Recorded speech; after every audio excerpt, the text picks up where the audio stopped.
सबसे fast update के लिए सब्सक्राइब करें फर्स्ट इंडिया यूट्यूब और हाँ, बेल आइकन दबाना ना भूलें। और लगातार राज्यसभा का जो रण चल रहा है वो विस्तार से आपको बताते हैं। यहाँ पर दोनों ही दलों की तरफ से जो उम्मीदवार मैदान में हैं उनको लेकर भी लगातार डिटेल्स हम आपको दे रहे हैं। केसी वेणुगोपाल आपके सामने हैं, इनके बारे में जो जानकारी है वो आप देखिए। केरल यूथ कांग्रेस अध्यक्ष वो रह चुके हैं, लेकिन आप याद रखिए कि 3 सीटें राज्यसभा के लिए हैं, लेकिन 3 सीटों के लिए 4 उम्मीदवार मैदान में हैं, जिसको लेकर एक खींचतान की तस्वीरें लगातार सामने आ रही हैं।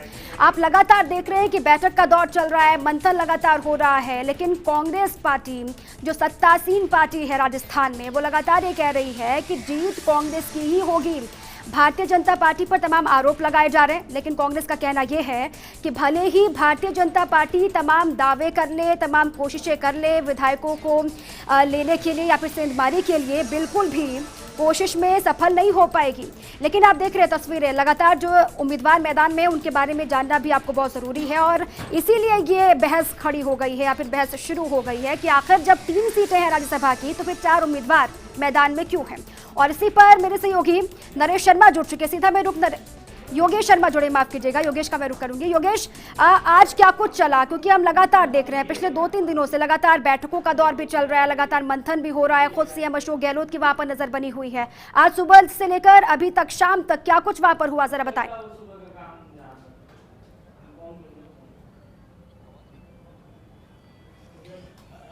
देखिए, सबसे महत्वपूर्ण घटनाक्रम रहा अविनाश पांडे की पत्रकारों से वार्ता। अविनाश पांडे ने कांग्रेस का पूरा मैंडेट सामने रखा कि आखिर क्यों राज्यसभा चुनाव के दौरान ये सब कुछ कांग्रेस पार्टी को करना पड़ा, क्यों कांग्रेस को विधायकों का एकत्रीकरण करना पड़ा, क्योंकि भारतीय जनता पार्टी ने दूसरा उम्मीदवार उतार दिया।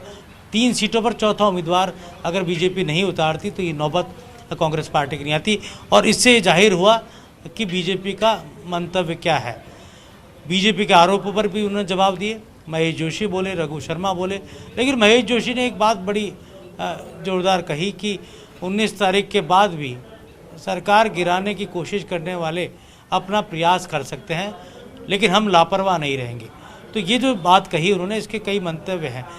इसका मतलब ये कहा जा सकता है कि आने वाले समय में भी कांग्रेस पार्टी को या कांग्रेस की मौजूदा सरकार को कई झंझावात, कई अंतर्विरोध, कई भारी से होने वाली सेंधमारी का सामना करना पड़ सकता है। लेकिन फिलहाल राज्यसभा के चुनाव के रण में क्रिकेट की थेरेपी, फुटबॉल का खेल, बैडमिंटन का खेल, ये एक ऐसी चीज़ यहाँ पर मैरियट में नज़र आ रही है जो ये दिखाने की कोशिश कर रही है कि कांग्रेस पार्टी का खेमा एकजुट है, मोराल उसका बूस्ट है, और वो 127 के मिशन के साथ इस वक्त चल रहा है। 125 नहीं बल्कि 127 के मिशन के साथ चल रहा है।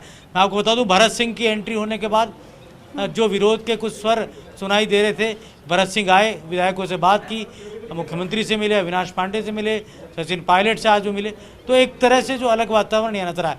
सचिन पायलट भी दोपहर बाद लौट आए थे और उन्होंने भी कांग्रेस के प्रमुख नेताओं से मुलाकात की, विधायकों से मुलाकात की, और एक जाजम पर यहाँ कांग्रेस अपने आप को प्रदर्शित करने की कोशिश कर रही है। महेश जोशी को भी हमने सुना, दर्शकों को भी सुनवाया, क्या कुछ महेश जोशी ने कहा।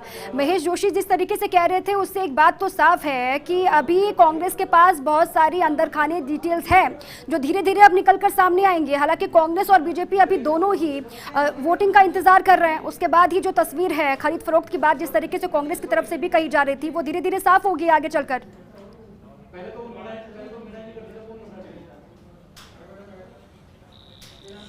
देखिए, 4 से 5 ऐसे विधायकों के नाम आ रहे हैं जिनको लेकर ऑफर की बात है। ये सारा गणित पूर्वी राजस्थान से शुरू होता है। पूर्वी राजस्थान में जो कमज़ोर कड़ी कहे जाने वाले विधायक थे और जो बात सामने आ रही है, उनमें कांग्रेस पार्टी के एक विधायक के पास इस तरह की बात आई और उन्होंने ही आला कमान तक ये बात पहुँचाई कि प्रलोभन देने की बात हो रही है। अब प्रलोभन कौन दे रहा है, किस तरह से दे रहा है, पैसा कहाँ तक पहुँचा, और जिस तरह महेश जोशी ने जो बात कही है उसकी तह में जब एसओजी और एटीएस जा रहे हैं तो क्या वाकई में इसका खुलासा पूरी तरह होगा जैसा महेश जोशी दावा कर रहे हैं। चलिए, बहुत शुक्रिया योगेश, आपका तमाम बातें हैं जिनका खुलासा होना बाकी है। बहुत शुक्रिया आपका तमाम जानकारियों के लिए। राज्यसभा का रण चल रहा है, लगातार नजर इस पर भी बनी हुई है। छोटे से ब्रेक के लिए यहाँ पर रुक रहे हैं, खबरें लगातार।